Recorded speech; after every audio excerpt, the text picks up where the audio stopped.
बाबा जी और हजूर जी की प्यारी संगत जी, राधा स्वामी जी। संगत जी, हम सभी के हृदय में एक गहरी और मौन पुकार छिपी हुई है, अपने मालिक से मिलने की, अपने सच्चे घर लौटने की। भीतर कहीं एक अदृश्य तड़प निरंतर चलती रहती है, जो हमें इस संसार के दुखों, कष्टों और 84 लाख जन्मों के अनंत चक्र से मुक्ति की ओर बुलाती है। पर संगत जी, यह मुक्ति केवल चाहने से नहीं मिलती। इसके लिए सद्गुरु द्वारा बताए गए मार्ग पर चलना आवश्यक है। सद्गुरु ने स्पष्ट रूप से समझाया है कि आत्मिक उन्नति के लिए रोजाना 2.5 घंटे भजन सुमिरन को समर्पित करना अनिवार्य है। यही साधना आत्मा को भीतर की ओर मोड़ती है और धीरे धीरे परमात्मा से जोड़ती है। आज की यह साखी RSSB साखिया पर इसी साधना, मन की एकाग्रता और भीतर की यात्रा को सरल शब्दों में समझाने का एक विनम्र प्रयास है। संगत जी, इसे प्रेम, धैर्य और श्रद्धा के साथ अंत तक अवश्य श्रवण करें। संगत जी, आज की ये वीडियो बेहद प्यारी और मार्गदर्शक है। इसे अंत तक अवश्य श्रवण करें, क्योंकि आज हम जानेंगे कि कैसे हम अपने भजन सुमिरन को 2.5 घंटे का समर्पित समय दे सकते हैं और मन को स्थिर करते हुए आत्मा के वास्तविक घर की ओर प्रगति कर सकते हैं। संगत जी, कुछ क्षणों के लिए बाहरी हलचल को भूल जाइए। अपने मन को शांत और सजग कर दीजिए और वीडियो अंत तक अवश्य देखें। यदि आप हमारे चैनल पर नए हैं तो कृपया सब्सक्राइब कीजिए, ताकि आपको रोजाना आत्मिक प्रेरणा, सत्संग, भजन, सुमिरन और गुरु कृपा से जुड़े संदेश समय पर मिलते रहे। संगत जी, आत्मा के इस पवित्र सफर में सबसे बड़ी आवश्यकता है मन की एकाग्रता। जब तक मन अंदर की हलचल से मुक्त नहीं होगा, जब तक विचारों की निरंतर दौड़ और उत्तेजना शांत नहीं होगी, तब तक हम अपने भीतर परमात्मा के प्रकाश, उसकी धुन और शब्द अनुभव नहीं कर पाएंगे। जैसे बहते पानी में हमारा प्रतिबिंब स्पष्ट नहीं दिखता, लेकिन जब पानी शांत हो जाता है तो उसमें चेहरा साफ दिखाई देता है। उसी तरह हमारे मन का शोर शांत होने पर ही हम अपनी आंतरिक शक्तियों, चेतना और परमात्मा की अनुभूति को देख सकते हैं। वास्तव में हमारे भीतर पहले से ही सब कुछ विद्यमान है। पूरा ब्रह्मांड हमारी आत्मा में समाया हुआ है। हमें केवल अपनी सूरत, जो शरीर और इंद्रियों के द्वारा फैल रही है, को एकाग्र करना है। ध्यान को इकट्ठा करना है, ताकि हमारी चेतना ऊपर की ओर उठ सके, सूक्ष्म और आध्यात्मिक मंडलों को देख सके और हमारी तीसरी आँख की शक्ति जागृत हो सके।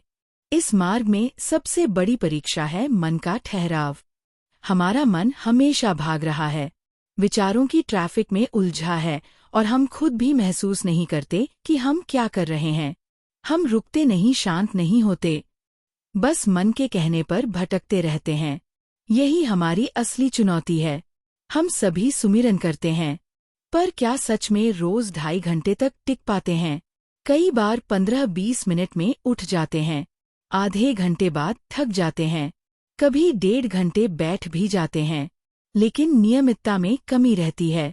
कभी मन नहीं मानता, कभी शरीर थक जाता है, कभी नींद घेर लेती है। कई साधक भोर के 3 बजे उठते हैं और सुमिरन के लिए बैठते हैं, पर थोड़ी ही देर में नींद आने लगती है। कोई 4 बजे, कोई 5 या 6 बजे बैठता है, पर कुछ ही समय बाद ध्यान ढीला पड़ जाता है। आंखें बंद होते होते चेतना नींद में खो जाती है। संगत जी, यह अवस्था सामान्य है और यही वह चुनौती है जिसे पार करके हम मन को स्थिर कर सकते हैं और सच्चे अर्थ में परमात्मा के प्रकाश और धुन का अनुभव कर सकते हैं।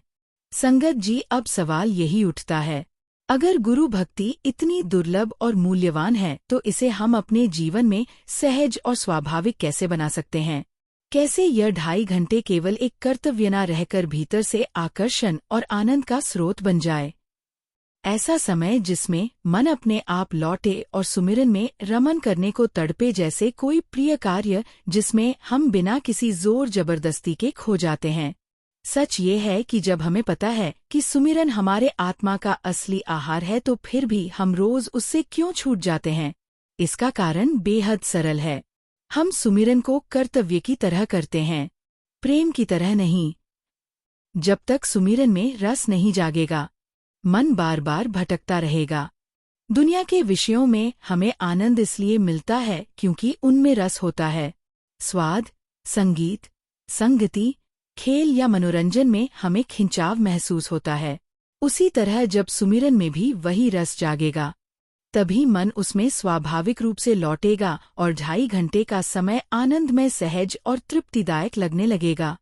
साधक हमें सुमिरन को बोझ नहीं, प्रेम का निमंत्रण समझना होगा। जब आप बैठे तो पहले भीतर एक भाव जगाएं। आज हम अपने गुरु से मिलने जा रहे हैं। जैसे किसी प्रियतम से मिलने की तड़प होती है, वैसा ही भीतर यह भावना लाएं। ऐसा करते ही देखेंगे कि सुमिरन करने का मन अपने आप उठेगा, आंखें खुलेंगी, आलस्य घटेगा और बैठने का समय कठिन नहीं लगेगा।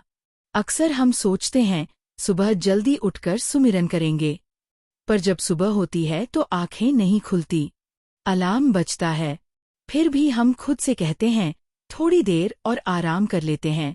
इसका कारण यही है कि सुमिरन के प्रति प्रेम अभी जागा नहीं है, जो हमें भीतर से खींच सके।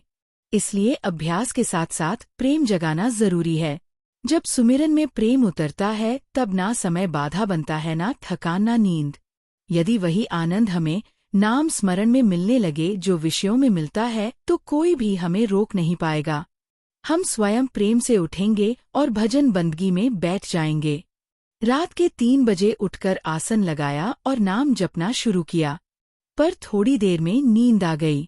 4 बजे, 5 या 6 बजे बैठा, हर बार वही होता है। शरीर बैठा है पर चेतना सो गई है। ऐसा नहीं होना चाहिए।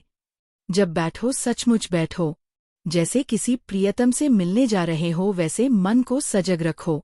आंखें बंद होकर चेतना पूरी तरह जागी रहे। मन बार बार कहेगा थोड़ा आराम कर लो। शरीर भारी लगेगा, आलस्य घेर लेगा, पर वहीं पर हमें जागना है। यही साधना की पहली चौकी है। जब यह मुस्तैदी की आदत बन जाती है, तब सुमिरन में आलस्य नहीं आता, वरना जैसा अब होता है वैसा ही चलता रहेगा। 10 दिन खूब भक्ति, फिर 20 दिन खाली, फिर बहाना मिलता है, आज थक गए कल से करेंगे, आज समय नहीं मिला। सच्ची बात यही है कि गुरु भक्ति तब तक स्थिर नहीं होगी जब तक हम भीतर यह ठान ना ले कि चाहे जैसी भी परिस्थिति हो, यह 2 से 2.5 घंटे का मिलन कभी छूटेगा नहीं।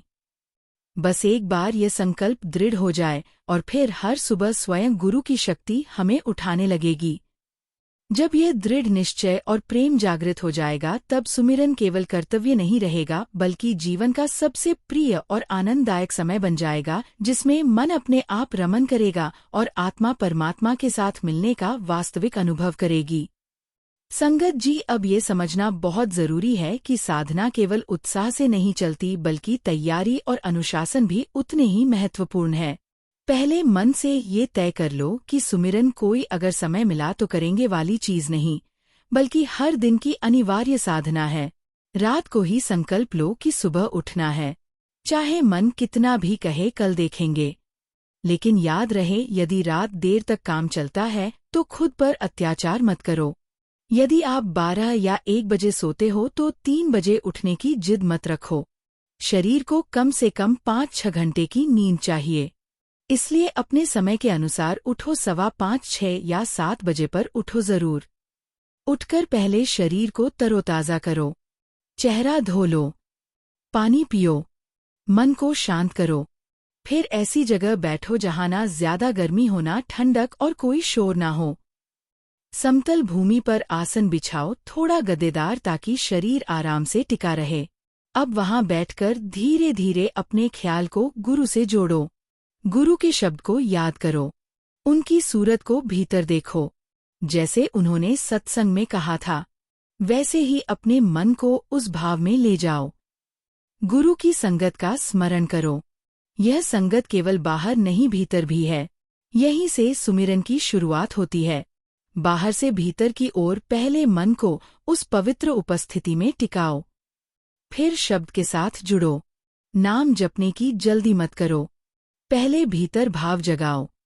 जैसे किसी प्रिय के आने की प्रतीक्षा करते हैं, वैसे ही गुरु के स्वरूप को अपने मन में लाओ। धीरे धीरे उस छवि को स्थिर होने दो। 3-4-5 मिनट बस उसी भाव में रहो। यदि तुरंत नाम जपना शुरू कर दोगे तो ख्याल बाहर भाग जाएगा, क्योंकि मन अभी स्थिर नहीं हुआ है। पहले गुरु की सूरत का ध्यान करो, उनकी उपस्थिति का अनुभव करो। जैसे ही भीतर उनका स्वरूप ठहरने लगे तब धीरे धीरे प्रेम के साथ नाम जपना शुरू करो। नाम जपते हुए याद रखो कि 5-7 मिनट में कोई बाहरी छवि, कोई विचार, कोई याद हमें खींच सकती है। उसी क्षण अपने ख्याल को मोड़ लो बाहर से भीतर की ओर। यह अभ्यास कठिन नहीं है, बस सजगता चाहिए। फिर आलस्य आएगा, नींद घेरने लगेगी, शरीर झुकना चाहेगा, पर वही जागते रहो। गर्दन सीधी रखो, मन को सावधान रखो। यदि नींद बार बार आने लगे तो गुरु का स्मरण करो। वह क्षण जब गुरु ने नाम दिया था, जब पहली बार दर्शन हुए थे, उनके वचनों और उनकी छवि में वह मिठास और शक्ति महसूस करो। उसी से ख्याल फिर भीतर टिकने लगता है और सुमिरन अपनी लय पकड़ लेता है।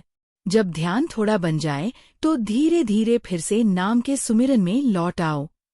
नाम तो भीतर चल ही रहा है, बस ख्याल बीच बीच में बाहर चला जाता है। ऐसे समय में उसे जबरन रोकने की जगह प्रेम से किसी पवित्र दिशा में मोड़ दो। जैसे गुरु की किसी लीला का स्मरण करो, उनका हौसला, कोई वाणी जो सीधे हृदय में उतर गई हो। जैसे ही मन उस स्मरण में डूबेगा, ध्यान फिर भीतर टिकने लगेगा। फिर जब ख्याल दोबारा बाहर जाने लगे, वही प्रक्रिया दोहराओ। गुरु की छवि, उनकी वाणी, उनका भाव, इन्हें भीतर बुलाओ। यदि फिर भी मन नहीं टिकता तो मानसिक रूप से यह अनुभव करो कि गुरु तुम्हारे सामने बैठे हैं। जैसे तुम बैठे हो वैसे ही वह सामने अपने आसन पर विराजमान है। अब आंखें बंद कर लो और भीतर ही भीतर गुरु को निहारो। ऊपर से नीचे तक पूरे भाव से उन्हें देखो। हर बार जब तुम्हारा ध्यान बिखरे, बस फिर से उन्हें देखो। नाम चलता रहे, गुरु का ध्यान चलता रहे। यही साधना की असली गहराई है। यह कल्पना नहीं, बल्कि साधना की सहायता है। धीरे धीरे ये मन को भीतर खींचती जाएगी और तुम पाओगे कि ख्याल अब स्थिर होने लगा है। बस यही अभ्यास बार बार प्रेम से और धैर्य से दोहराते रहो। संगत जी, जब हम 2.5 घंटे की बैठक करते हैं तो ये मानकर चलो कि 1000 बार नींद आएगी और 1000 बार ख्याल बाहर भागेगा। यही साधना की असली परीक्षा है। इसलिए जरूरी है कि हम भीतर से पूरी तरह जागे रहे। मन, शरीर और चेतना तीनों एक साथ सतर्क हो। बैठते समय नींद को बिल्कुल जगह मत दो, क्योंकि जैसे ही नींद ने पकड़ा, गुरु से जुड़ने का तार टूट जाता है। नाम तो चलता रहेगा पर ख्याल भटक जाएगा।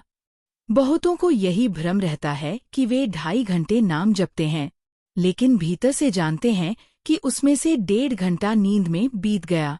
नाम के शब्द कानों में गूंजते हैं, पर मन बाहर के सपनों में भटक रहा होता है। हमें वही दृढ़ता भीतर जगानी है जो विषयों के समय अपने आप आ जाती है। देखो, जब कोई विषय प्रिय लगता है, चाहे स्वाद हो, बात हो, वस्तु या इच्छा, तो हम उसे बार बार करते हैं। नींद भूल जाते हैं, समय भूल जाते हैं, शरीर की थकान भी महसूस नहीं होती। क्यों? क्योंकि वहाँ आसक्ति और प्रेम है। यही लग्न, यही खिंचाव अगर गुरु भक्ति और परमात्मा भक्ति में आ जाए तो फिर कोई नींद, कोई विक्षेप हमें रोक नहीं सकता। जब मन को नाम में वही स्वाद मिलने लगे जो विषयों में मिलता है, तब साधना कठिन नहीं रहती, वह स्वाभाविक बन जाती है। यह अवस्था धीरे धीरे बनती है। पहले तो केवल इतना अभ्यास करो कि 1 से 1.5 घंटे तक बिना सोए बैठ सको। जो साधक 2.5 घंटे तक स्थिर रह लेता है, उसका मन भी धीरे धीरे उसी अवधि के अनुरूप ढलने लगता है। जो बैठते ही उगने लगता है, उसका अभ्यास कभी गहरा नहीं बन सकता। मान लो तुम आधा घंटा बैठ चुके हो और ख्याल बार बार बाहर जा रहा है। ये स्वाभाविक है। ऐसे समय में खुद पर नाराज मत हो। बस ख्याल को प्रेम से वापस बुलाओ। जब मन बाहर जाए तब गुरु की किसी लीला का स्मरण करो। उनकी किसी मधुर बात को याद करो, जब उन्होंने कुछ ऐसा कहा था जो सीधे आत्मा को छू गया था। जैसे ही ख्याल फिर भीतर लौटे, नाम जपना शुरू करो। नाम जपते जपते जब वह फिर किसी बात में उलझ जाए, तब दोबारा वही करो। गुरु की लीलाओं का स्मरण, उनके वचनों की गूंज, उनके स्वरूप का ध्यान या आने जाने की प्रक्रिया ही साधना है। हर बार जब मन लौटता है, वह थोड़ा और भीतर उतरता है। धीरे धीरे यह आदत बन जाती है। नाम, ध्यान और गुरु स्मरण तीनों एक लय में बहने लगते हैं। अब जब आधा घंटा, पौने घंटा या 1 घंटा बीत जाए तो अभ्यास में बदलाव करो। नाम जपना छोड़ो और बस सुनो।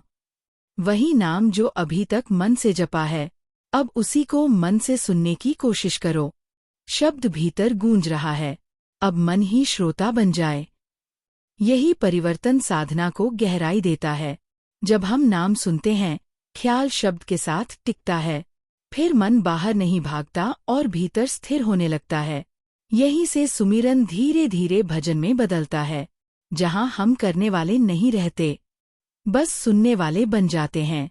अब जब 1 घंटा या उससे अधिक समय बीत जाए तो अगले चरण में बढ़ो। नाम जपना छोड़ो और उसी नाम को सुनना शुरू करो। 10 मिनट तक जपो, फिर 5 मिनट तक सुनो। जैसे लहर उठती है और फिर खुद ही शांत होकर लौट आती है। अब मन को ये देखना सिखाओ, जब हम नाम जप रहे हैं तो हमारा ख्याल कहाँ है? क्या वह अभी भी शरीर के 9 द्वारों में भटक रहा है या धीरे धीरे ऊपर की ओर खींचने लगा है?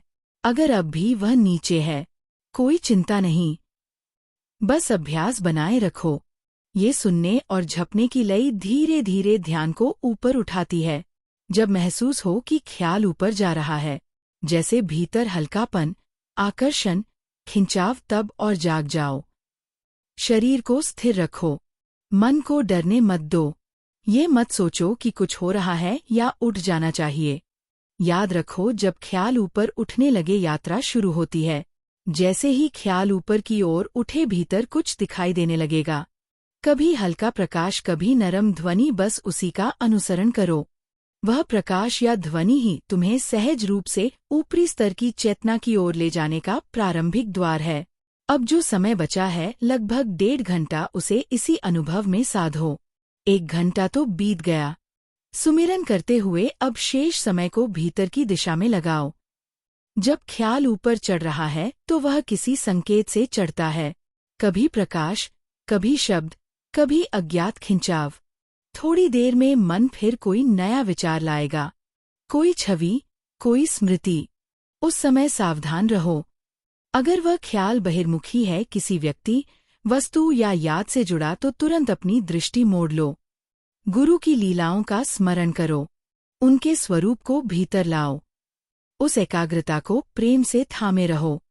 यही अभ्यास धीरे धीरे मन को भीतर स्थिर करता है, नाम और गुरु स्मरण की लय बनाता है और सुमिरन को भजन में बदल देता है। संगत जी, याद रखो, भीतर चढ़ना किसी सीढ़ी चढ़ने जैसा नहीं है। यह चेतना का उठना है और चेतना प्रेम से ही उठती है। जब मन फिर से एक जगह स्थिर होने लगे तो उसी शब्द को भीतर खोजो। वही मधुर धुन, वही नरम प्रकाश, वही कंपन जो भीतर से उठता है। तुम देखोगे कि जैसे ही ख्याल भीतर स्थिर होता है, शब्द अपने आप सुनाई देने लगता है। उसका आना किसी प्रयास से नहीं, वह स्वयं बुलाता है। अब जैसे ही वह शब्द या प्रकाश भीतर प्रकट हो, उसी के साथ ऊपर बढ़ो। यह कोई चढ़ाई नहीं, यह भीतर की यात्रा है। शब्द तुम्हारा पथ प्रदर्शक बन जाता है। धीरे धीरे आधा घंटा, पौना घंटा यूं ही बीत जाएगा। अब जब अंतिम आधा या पौना घंटा रह जाए तो एक और परिवर्तन करो। नाम जपना भी छोड़ दो। मन को पूरी तरह शांत कर दो और केवल उस शब्द, उस ध्वनि या उस प्रकाश का पीछा करो जो भीतर चल रहा है। इस अवस्था में साधक और साधन का भेद मिटने लगता है। नाम अब तुम नहीं जप रहे, नाम खुद तुम्हें जप रहा है। बस मौन में सुनते रहो, देखते रहो और भीतर उस प्रवाह के साथ बहते रहो। अभ्यास गहरा होने पर भीतर बेचैनी और शरीर में कठिनाइयां उठती है। पैर शून्य होने लगते हैं, पीठ भारी होती है, मन कहता है बस अब उठ जाओ। यही वह क्षण है जहां साधना की दृढ़ता का असली अर्थ समझ में आता है। उस समय डरना नहीं है, उठना नहीं है, मन की नहीं सुननी है, बस स्थिर रहो। याद रखो, यह बेचैनी कोई रुकावट नहीं, यह भीतर के बंधनों का टूटना है। ऐसे करते हुए 10 दिन बीतते हैं तो हर दिन यह संघर्ष थोड़ा आसान होता जाता है। 11वें, 12वें या 15वें दिन तक शरीर पहले जैसा विरोध नहीं करता। मन भी कम भटकता है। धीरे धीरे अभ्यास सहज होने लगता है और जब सहजता आती है तो दुनिया की शक्लें, विचार, इच्छाएं धीरे धीरे धुंधली पड़ने लगती है। भीतर केवल गुरु का स्मरण, उनकी लीलाओं का चिंतन और उपस्थिति का भाव रह जाता है। यह वही क्षण है जब भक्ति सचमुच जीवन बन जाती है, ना कि केवल अभ्यास जैसे विषयों में आसक्ति होती है। वैसे ही गुरु भक्ति में प्रेम और लग्न होती है। बार बार वही काम करने का मन करता है। वही सोच और आदतें दोहराई जाती है। जब गुरु से सच्चा प्रेम जुड़ता है तो मन बार बार उनकी याद में लौटता है। फिर भीतर अपने आप इच्छा होती है कि गुरु की लीलाओं का श्रवण करें, उनकी वाणी का स्मरण करें, उनके स्वरूप का ध्यान करें। अब जब नाम जपना शुरू होता है और मन सच में गुरु के साथ जुड़ने लगता है तो नींद नहीं आएगी। नींद केवल तभी आती है जब भीतर रस नहीं होता, पर जब यह रस जागता है तो आलस्य भाग जाता है। शरीर भले दर्द करे पर मन नहीं कहेगा उठ जाओ, वो कहेगा थोड़ा और बैठो, अभी गुरु पास है। शुरू में संघर्ष होगा, कभी लगेगा कमर झुक रही है, शरीर टूट रहा है, शायद गिर पड़ेंगे, पर भरोसा रखो कुछ नहीं होगा। यह सब शरीर की सीमाएं हैं, आत्मा की नहीं। नियमित अभ्यास 2 महीने तक बनाए रखो, धीरे धीरे संतुलन लाओ। सुमिरन की बैठक थोड़ी कम करो और भजन की बैठक बढ़ाओ। शुरुआत में 15 मिनट भजन करो, फिर 20, फिर 25, धीरे धीरे 2 घंटे सुमिरन और आधा घंटा भजन का क्रम बना लो। यह वही संतुलन है जहां मन झपटा भी है, सुनता भी है और भीतर की यात्रा सचमुच आरंभ होती है। जब भीतर शब्द की धुन स्पष्ट सुनाई देने लगे, कोई सूक्ष्म प्रकाश दिखने लगे, तब समझो साधना का द्वार खुल गया है। यहीं से भजन की बैठक बढ़ानी चाहिए। अब नाम जपने की आवश्यकता कम हो जाती है क्योंकि शब्द स्वयं भीतर गूंजने लगता है। जब यह अवस्था आती है तो सुमिरन से अधिक भजन की ओर झुकाव बढ़ता है। धीरे धीरे भजन का समय 1 घंटे तक बढ़ाओ और सुमिरन का समय थोड़ा घटा दो। अब मन जपने में नहीं, सुनने में रमने लगा है। और फिर एक सुंदर बात होती है, जब भीतर शब्द से प्रेम हो जाता है तो रात्रि की आदतें अपने आप बदलने लगती है। जो पहले 12-1 बजे तक जागते थे, वे अब स्वयं ही 11 बजे से पहले सोने लगते हैं।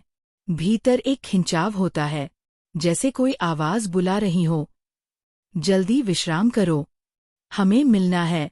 यही प्रेम है शब्द से, यही असली भक्ति की पहचान है। अब भजन बोझ नहीं रहता, वह जीवन का सबसे मधुर आमंत्रण बन जाता है। यही है सच्ची गुरु भक्ति की साधना, जहां सुमिरन से मन शांत होता है, भजन से आत्मा जागती है और भीतर से नई रोशनी फूटने लगती है।